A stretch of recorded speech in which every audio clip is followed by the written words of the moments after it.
Assalamualaikum warahmatullahi wabarakatuh. Semangat pagi, apa kabarnya hari adik-adik? Mudah-mudahan kita selalu dalam keadaan sehat walafiat ya. Di video kali ini kita akan membahas materi teknologi ramah lingkungan. Dari gambar berikut, apa yang adik-adik pikirkan? Gambar berikut ini adalah gambar burung-burung yang terjadi akibat dari tumpahan minyak bumi di laut. Minyak bumi termasuk ke dalam teknologi tidak ramah lingkungan. Kenapa minyak bumi termasuk ke dalam teknologi tidak ramah lingkungan? Karena penggunaan sumber daya alam yang tidak dapat diperbaharui dan menghasilkan limbah yang berbahaya bagi lingkungan, serta tidak memperhatikan kelestarian lingkungan. Pernahkah adik-adik berpikir apabila minyak bumi digunakan terus-menerus, maka cadangan minyak bumi akan habis? Dan juga pertambangan batu bara itu menimbulkan dampak terhadap perubahan bentang alam, penurunan kesuburan tanah, terjadinya ancaman terhadap keanekaragaman hayati, penurunan kualitas air, penurunan kualitas udara, serta pencemaran lingkungan. Bahan bakar bensin, LPG, batu bara, dan minyak bumi merupakan bahan bakar fosil. Bahan bakar fosil merupakan sumber energi yang berasal dari sisa-sisa makhluk hidup yang ada dalam bumi dan tidak dapat diperbarui karena dibutuhkan waktu jutaan tahun lamanya untuk menghasilkannya. Sumber energi lainnya seperti matahari, angin, aliran air, kayu, dan panas bumi merupakan sumber energi yang dapat diperbaharui. Sumber energi tersebut dapat terbentuk kembali secara alami dalam waktu-waktu tertentu. Lalu, alternatifnya apa? Salah satunya bisa menggunakan teknologi ramah lingkungan. Oleh karena itu, di video kali ini materi pembelajarannya yaitu pengertian teknologi ramah lingkungan, tujuan dari teknologi ramah lingkungan, manfaat teknologi ramah lingkungan, prinsip dasar teknologi ramah lingkungan, dan contoh penerapan teknologi ramah lingkungan. Teknologi ramah lingkungan, sustainable technology atau green technology. Teknologi ramah lingkungan merupakan bentuk penerapan teknologi yang memperhatikan prinsip-prinsip pelestarian lingkungan. Teknologi tersebut bertujuan untuk memberi kemudahan dan pemenuhan kebutuhan manusia. Tujuan dari teknologi ramah lingkungan yaitu meminimalisir potensi kontaminasi bahan yang beracun atau berbahaya bagi produk, meminimalkan tumbuhnya limbah buruk yang merusak lingkungan, melindungi keselamatan dan kesehatan pekerja dan jaga konsumen, memberikan alternatif untuk mengurangi penggunaan SDA yang tidak dapat diperbaharui, menciptakan produk-produk yang berkualitas, aman, dan sehat. Manfaat teknologi ramah lingkungan yaitu efektif dan efisien dalam hal pemanfaatan sumber daya alam sehingga lingkungan pun dapat tetap terjaga dengan baik, mengurangi resiko penurunan kondisi kesehatan makhluk hidup khususnya manusia, mengurangi jumlah limbah agar tidak berlebihan sehingga bisa mencegah pencemaran lingkungan, dapat menekan biaya produksi atau hemat dengan memanfaatkan sumber daya alam sebagai bagian dari teknologi yang mampu menghemat biaya. Prinsip-prinsip teknologi ramah lingkungan. Mari kita bahas satu persatu. Yang pertama yaitu ada refine. Refine artinya menggunakan bahan yang ramah lingkungan serta melalui proses yang aman. Yang kedua ada reduce, artinya dapat mengurangi jumlah limbah dengan mengoptimalkan penggunaan bahan baku. Yang ketiga ada reuse, artinya bahan-bahan yang tidak terpakai atau sudah menjadi limbah diproses dengan cara yang berbeda untuk digunakan kembali. Yang keempat ada recycle. Recycle itu artinya hampir sama dengan reuse, namun diproses dengan cara yang sama atau didaur ulang. Yang kelima ada recovery. Recovery artinya pemanfaatan limbah untuk diproses demi memenuhi kebutuhan yang lain. Dan yang keenam ada retrieval energi, artinya dapat menghemat energi dalam proses produksi. Dari prinsip-prinsip dasar yang tadi, dapat ditarik kesimpulan bahwa prinsip dasar dari teknologi ramah lingkungan itu tidak menghasilkan limbah berbahaya dan menggunakan sumber daya yang dapat diperbaharui, serta memperhatikan pelestarian lingkungan. Aplikasi teknologi ramah lingkungan di bidang energi, di antaranya ada biofuel, biogas, sel surya, tenaga air, tenaga pasang surut, tenaga angin, geotermal, dan tenaga hidrogen. Yang pertama yaitu ada biofuel.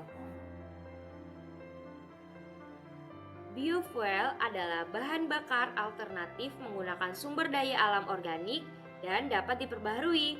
Biofuel berasal dari bahan-bahan organik seperti limbah tumbuhan yang diperoleh menjadi sumber bahan bakar ramah lingkungan. Biofuel itu ada dua jenis. Yang pertama ada bioetanol dan yang kedua ada biodiesel. Bioetanol adalah alkohol yang dibuat dari fermentasi karbohidrat atau reaksi kimia yang berasal dari tumbuhan yang mengandung karbohidrat tinggi seperti jagung, sorghum, atau singkong. Biodiesel adalah bahan bakar alternatif yang dibuat dari bahan-bahan alami yang terbarukan seperti minyak nabati dan hewani. Misalnya, minyak sawit mentah, minyak ikan, dan minyak kelapa. Kemudian, aplikasi teknologi ramah lingkungan di bidang energi yang kedua ada biogas. Biogas adalah bahan bakar alternatif yang dibuat dari bahan alami untuk kebutuhan rumah tangga. Biogas dibuat dari fermentasi bahan-bahan organik, diubah menjadi gas metana dan gas-gas lainnya. Proses pembuatan biogas. Yang pertama yaitu bahan organik hasil limbah produksi atau kotoran hewan ternak disatukan di dalam wadah dan diaduk. Bahan organik hasil limbah produksi atau kotoran hewan ternak kemudian masuk ke bak digester melalui saluran.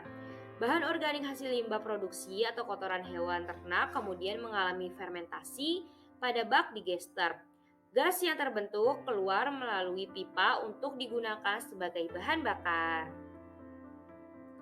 Yang ketiga yaitu ada sel surya atau solar cell. Pembangkit listrik tenaga surya ini sekarang sudah digunakan secara besar-besaran di Portugal, Spanyol, bagian selatan, Jerman, Korea Selatan, dan Amerika. Pada umumnya, sel surya ini memiliki ukuran yang tipis dan terbuat dari silikon. Sel surya dapat menghasilkan listrik karena adanya elektron yang dihasilkan ketika cahaya matahari melalui sel panel surya. Keunggulan dari sel surya yaitu tidak menghasilkan emisi gas rumah kaca, mampu menghasilkan energi cukup besar, dan mudah dipasang atau dipindahkan atau dikembangkan. Tetapi sel surya juga memiliki kekurangan yaitu tingginya harga produksi dari panel surya. Yang keempat ada pembangkit listrik tenaga air atau hydropower. Pembangkit listrik tenaga air adalah pembangkit yang mengandalkan energi potensial dan kinetik dari air untuk menghasilkan energi listrik. Kemudian ada pembangkit listrik tenaga ombak.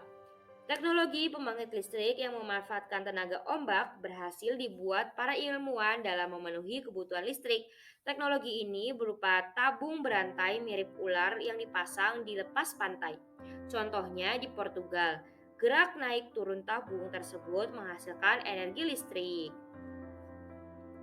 Kemudian ada pembangkit listrik tenaga angin. Pembangkit listrik ini menggunakan tenaga angin untuk menggerakkan turbin atau kincir sehingga menggerakkan generator untuk menghasilkan listrik.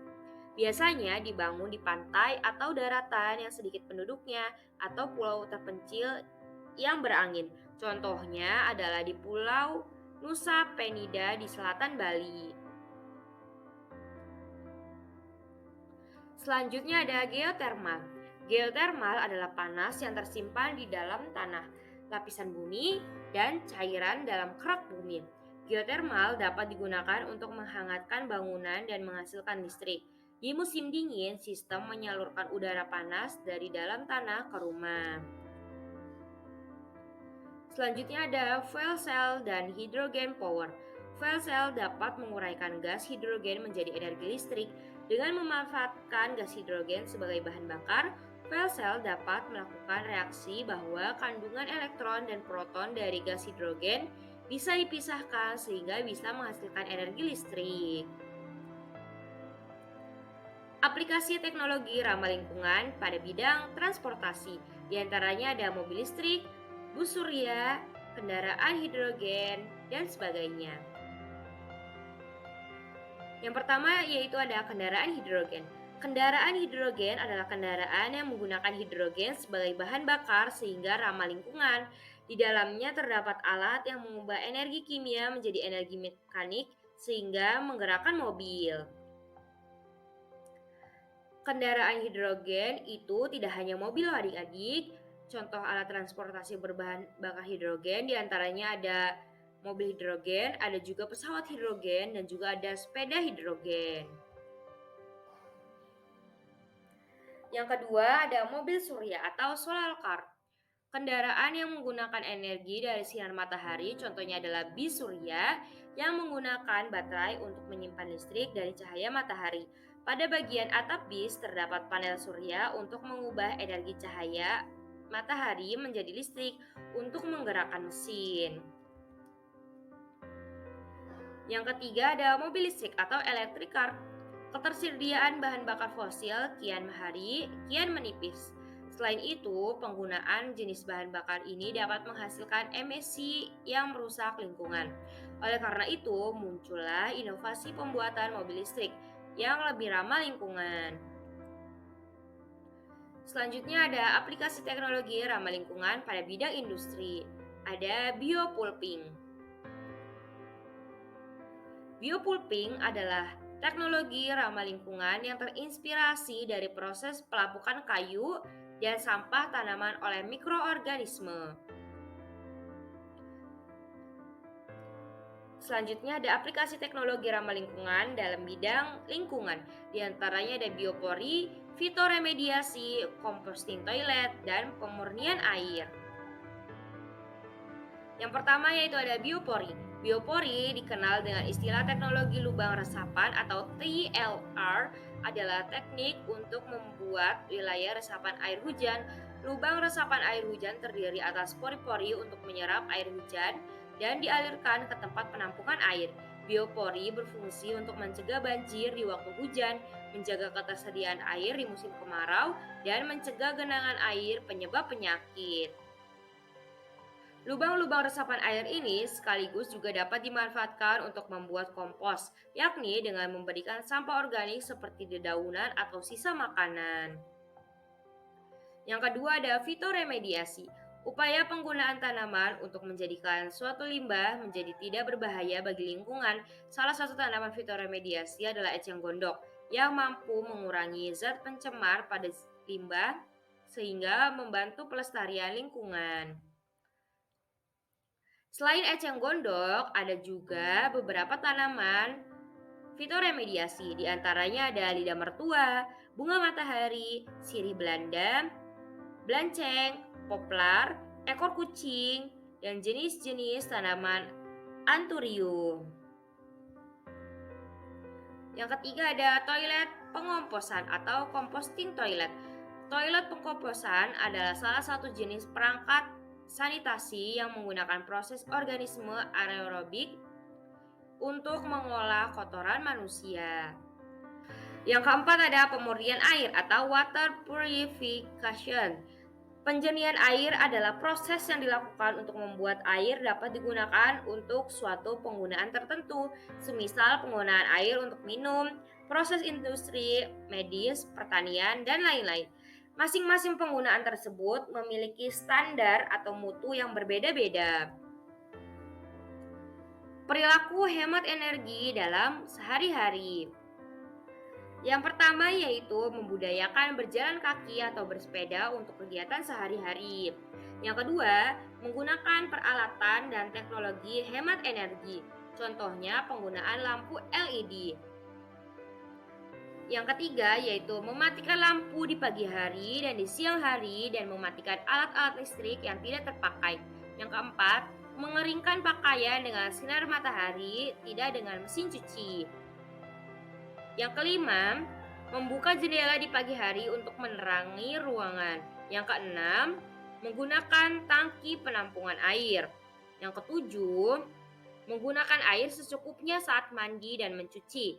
Yang kedelapan, mematikan kipas angin atau AC jika tidak ada orang dalam ruangan.